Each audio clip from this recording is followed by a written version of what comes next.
channel Saloni Verma Study Point. This is me Saloni Verma present over here. Today I am feeling highly privileged because I am going to teach you very interesting unit. So I have already made unit number 1, unit number 2 I have already completed. So today I am going to teach you unit number 3. Writing, इसमें क्या है हम देखेंगे writing skill होती क्या है। देखिए इसके बाद अगर बात की जाए आपको एक प्रैक्टिस सेशन देखने के लिए मिलेगा। आप बोलोगे मैम प्रैक्टिस सेशन में है क्या, आपको बताया जाएगा कि आपको स्पीकिंग किस वे में करनी चाहिए। अगर आप किसी जॉब के लिए जा रहे हो या आप स्वयं का इंट्रोडक्शन दे रहे हो किसी के सामने तो उसे किस वे में देना है आपको, तो इन सब चीजों के बारे में डिटेल दी गई है ताकि स्टूडेंट्स खुद कर सके। पर मैं आपकी हेल्प करने के लिए उसके लिए भी वीडियो बनाऊंगी जरूर। तो चलिए स्टार्ट करते हैं यूनिट नंबर 3 को। तो देखिए इसमें क्या है, हम क्या क्या कंप्लीट करने वाले हैं ये जान लेते हैं।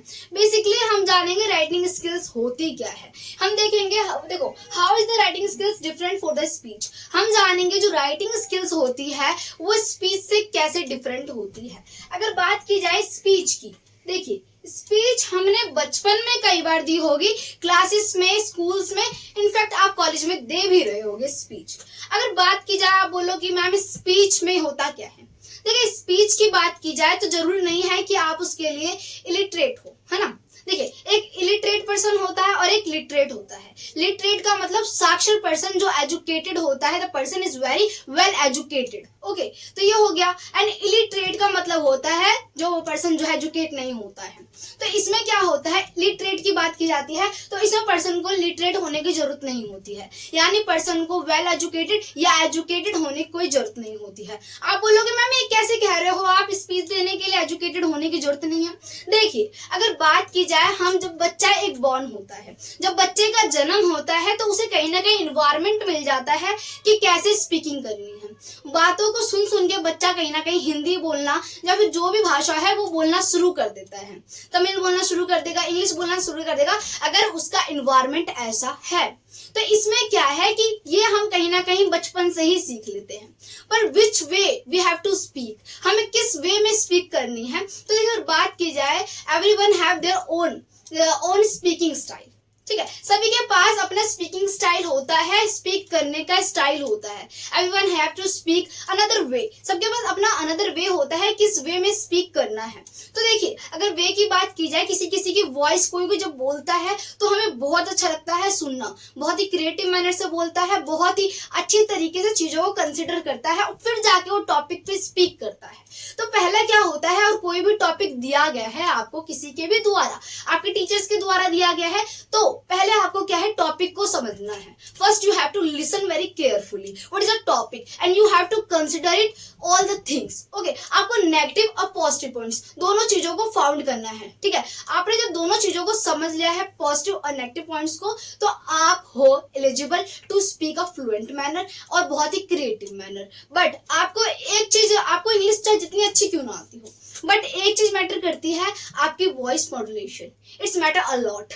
क्यों? क्योंकि अगर आप बहुत ही स्लो बोल रहे हो तो इंसान ना कहीं बोर हो जाता है। अगर आप बहुत ही फास्ट बोल रहे हो तो इंसान समझ नहीं पाता है। तो आपको क्या है, अपनी वॉइस को बहुत ही अच्छी तरीके से बोलना है, ना ज्यादा स्लो होनी चाहिए और ना ज्यादा लाउड होनी चाहिए। तो आपका ऐसे क्या है, वॉइस मॉड्यूलेशन को मेंटेन करके चलना है। वॉइस मॉड्यूलेशन में होता क्या है, आपकी जो पिच होती है उसमें आपको कैसे बोलना होता है। जब आप पिच स्टार्ट करते हो, मान लीजिए कोई रोने का सीन आ गया और आप उसमें क्या है, आपके फेस पे कोई एक्सप्रेशन ही नहीं है, यानी कि आप एक अच्छे स्पीकर नहीं हो, you are not a good speaker, ठीक है। व्हाई आई एम सेइंग, क्यों मैं आपको किस लिए कह रही हूँ, क्योंकि देखो अच्छा स्पीकर वही होता है जिसे पता हो कि किस मूवमेंट में कैसा फेस एक्सप्रेशन होना चाहिए, सारे जेस्चर्स को कैसे मेंटेन करना चाहिए। तो इन सब चीजों को आपने समझा। चलिए आप समझे स्पीच के बारे में। जरूर नहीं है कि जो व्यक्ति है, जो पर्सन है वो एजुकेटेड हो, वेल एजुकेटेड हो, सभी दे सकते हैं स्पीच को, कोई सा भी। अगर आप किसी एक फार्मर से बोलोगे जो एजुकेट नहीं होगा वो भी दे सकता है स्पीच। अगर कुछ भी पूछोगे वो मैक्सिमम आपको 4-5 लाइन तो बता ही देगा। मगर अगर बात की जाती है राइटिंग की, अब देखिए राइटिंग में पर्सन को एजुकेटेड होना बहुत ज्यादा जरूरी होता है। अगर पर्सन एजुकेटेड नहीं होगा तो the person is not available to write any kind of single word, वो होगा ही नहीं eligible to write any kind of single word. वो एक सिंगल वर्ड भी नहीं लिख सकता अगर उसे नॉलेज नहीं होगी। आप मुझे बताइए, आप एक छोटे से बच्चे को कहो कि आपको ना कुछ लिखना है, या फिर आप किसी ऐसे व्यक्ति को कहो जो कि इलिटरेट है, निरक्षर है, जिसे पढ़ना नहीं आता है, जो एजुकेटेड नहीं है, the person is not educated, आप उसे बोलोगे तो वो स्पीच दे देगा, आपको चीजों को समझा देगा बहुत ही क्रिएटिव मैनर से, ठीक है। बट एक दिक्कत क्या होती है, अगर उसे लिखना ही नहीं पता होगा तो वो कैसे लिखेगा। तो इसके लिए राइटिंग के लिए पर्सन को एजुकेटेड होना जरूरी होता है। तो इसके बीच में यही डिफरेंस होता है। राइटिंग में क्या होता है कि पर्सन का एजुकेटेड होना होता है। देखिए, राइटिंग हमारी लाइफ का एक मोस्ट इंपॉर्टेंट पार्ट होता है, और स्टूडेंट लाइफ का तो बहुत ही ज्यादा मोस्ट इंपॉर्टेंट पार्ट होता है, क्योंकि हमें अपने एग्जामिनेशन हॉल में राइटिंग ही करनी होती है। अपनी लाइफ में हमेशा कुछ ना कुछ लिखना ही पड़ता है स्टूडेंट्स को, है ना। प्रिपरेशन करनी पड़ती है हर एक कॉम्पिटिटिव एग्जाम की। तो देखिए, इसमें मैंने आपको बताया है राइटिंग और स्पीच में क्या अंतर होता है। अब हम जानेंगे what is the process you should follow right the terms of the paper on assignments. अगर आप असाइनमेंट या पेपर दे रहे हो, असाइनमेंट में होता है कि आपने 12th क्लास में बहुत ज्यादा असाइनमेंट बनाए होंगे, है ना। आपको प्रोजेक्ट दे दिया जाता था, और आपको प्रोजेक्ट बनाने से पहले आपकी टीचर कोई ना कोई गाइडेंस देती थी कि हाँ, आपका प्रोजेक्ट जो है वो बहुत ही क्रिएटिव होना चाहिए, बहुत ही क्रिएटिविटी से के साथ वो सजाया होना चाहिए, और बहुत ही सुंदर दिखना चाहिए, है ना। तो आपको कहीं ना कहीं प्रोजेक्ट को बहुत पहले ही प्लानिंग करनी होती थी कि किस टाइप से मुझे बनाना है अपने प्रोजेक्ट को।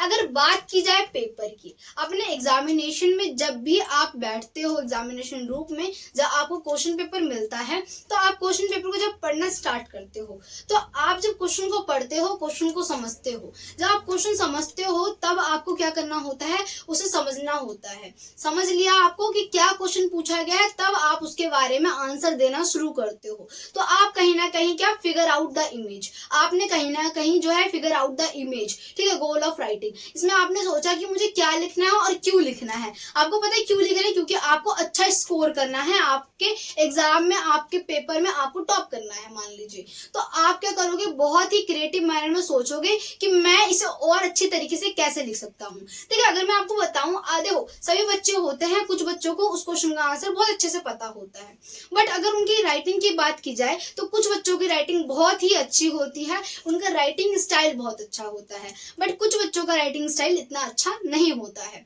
तो इसमें क्या होता है कि वो बच्चे कहीं ना कहीं अपने राइटिंग स्टाइल को, अपने क्वेश्चन के आंसर को सही तरीके से प्रेजेंट नहीं कर पाते हैं, और उनके नंबर कहीं ना कहीं कट जाते हैं।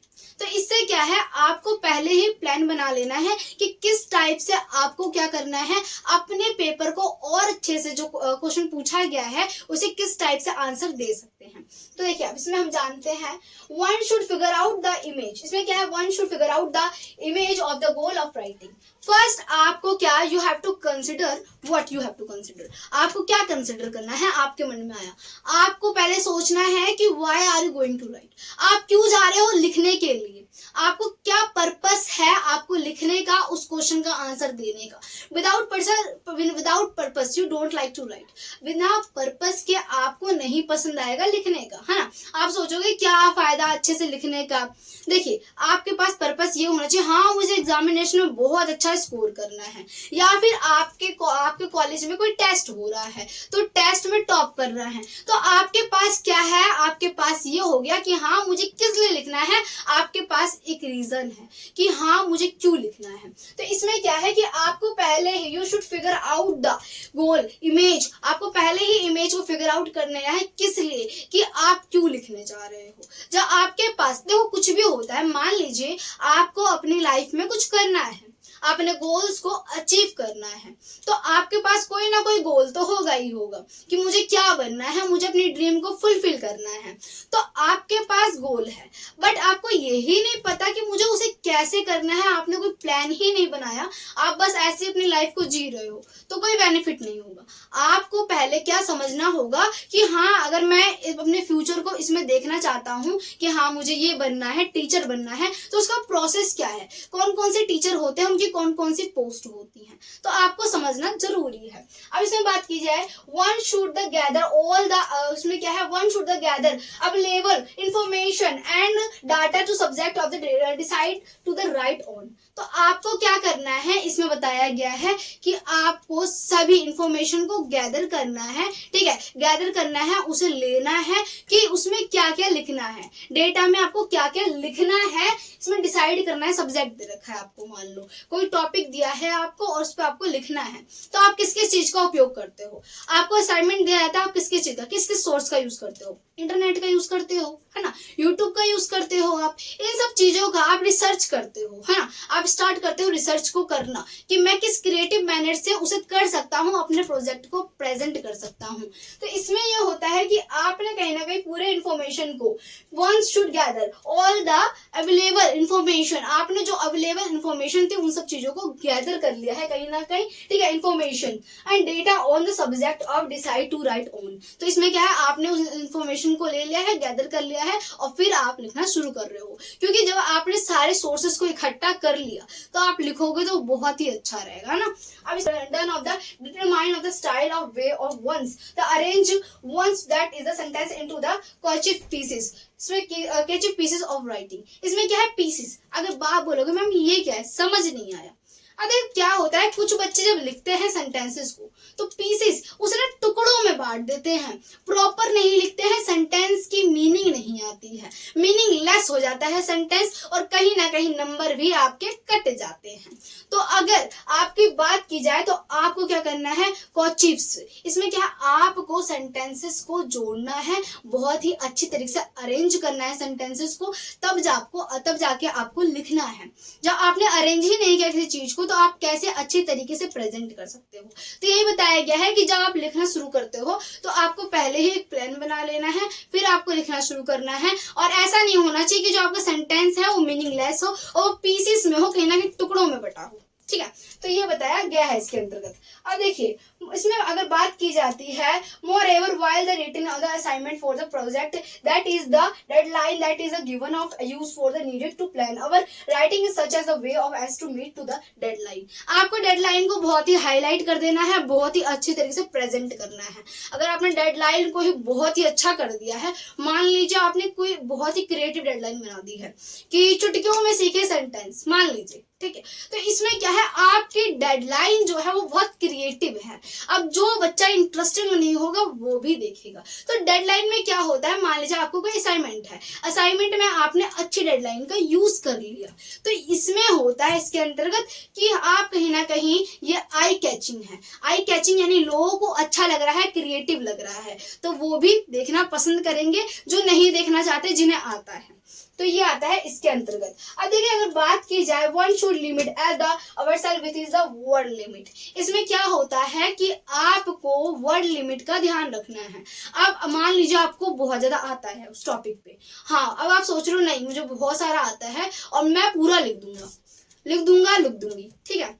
देखिए ये जरूर नहीं है कि आप पहले ये देखिए मार्क्स कितना है, 10 नंबर का है, आपने कहीं 6-7 पेजेस लिख दिए, फिर तो आप कहीं ना कहीं अपने टाइम को घटा रहे हो, है ना। So you have to utilize your time in your examination room. तो आपको यूटिलाइज करना है टाइम को, क्योंकि आपके पास क्वेश्चन भी बहुत सारे हैं और आप 10 नंबर के चक्कर में कहीं 20 नंबर का 80 नंबर का पेपर ना छोड़ दो। तो आपको सभी चीजों को अटेम्प्ट करना है, तो आपको वर्ड लिमिट का भी ध्यान रखना है। कहीं मान लीजिए क्या हुआ, 10 नंबर का आया, आपने 2 पेजेस लिख दिए, फिर तो आप कहीं ना कहीं गलती कर रहे हो ना। तो यही होता है, कुछ भी लिखा जाता है तो आपको कहीं ना कहीं वर्ड लिमिट का ध्यान रख के किसी भी पैसेज को लिखना है या नोट मेकिंग बनानी है, कुछ भी है उस पर ध्यान देना है। अब हम क्या करने वाले हैं, प्री राइट क्या होता है, राइट क्या होता है और री राइट क्या होता है। अगर आप इन 3 स्टेप्स को फॉलो करते हो अपने एग्जामिनेशन में, हॉल में, तो बहुत ही बेटर तरीके से आप अपने पेपर को अटेम्प्ट करोगे। क्यों बोल रही हूँ, देखिए प्री राइट का मतलब होता है आप लिखने से पहले ही क्या करने जा रहे हो, आपने पहले ही कंसिडर कर लिया है, आपने पहले ही एनालाइज कर लिया है कि क्या क्वेश्चन पूछा गया है और उसे कैसे अटेम्प्ट करना है ना। तो आपने ये सोच लिया कि मुझे क्रिएटिव मैनर में कैसे लिखना है, उसको उसके सीक्वेंस में कैसे लिखना है। तो ये होता है प्री राइट। प्री राइट यानी कि पहले ही आपने प्लानिंग बना ली कि मुझे कैसे अटेम्प्ट करना है।